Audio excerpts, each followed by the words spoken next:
Greetings, Mrs. Baniaga's class.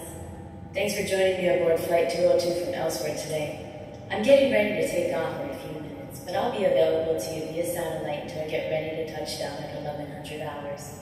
You don't know me, but I was a pilot from the beginning of The Giver. Think back to the first chapter.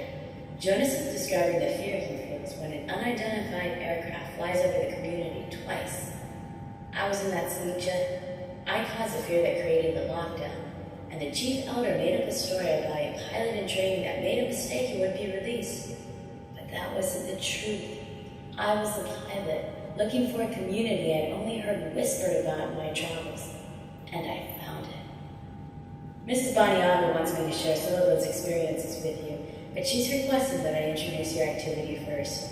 I'll be your guide in this adventure. Today we're going to prepare for the role-playing activity we'll actually play on Monday. Here's how it's going to work. Mrs. Baniaga has informed me of your individual role-playing projects due in a few weeks, and that means you should have been thinking about the character you want to be. She's going to be passing out character checklists to help you with this development. Please don't think that once you've written down a couple of words, you're finished. Remember, the more preparation you do now, the easier it'll be to complete your project later on. Have fun with this.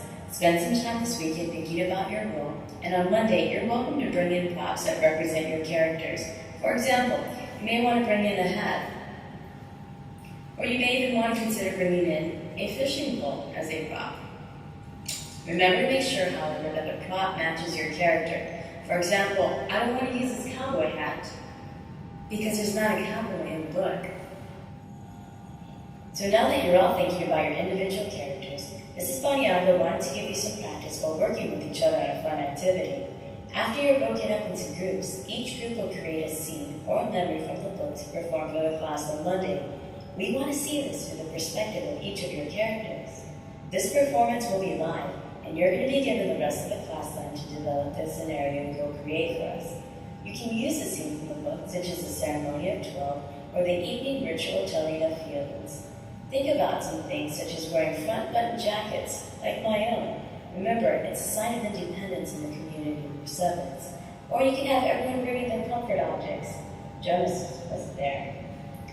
I need to prepare for takeoff. Enjoy this adventure, and I look forward to seeing your group and individual roles when I arrive.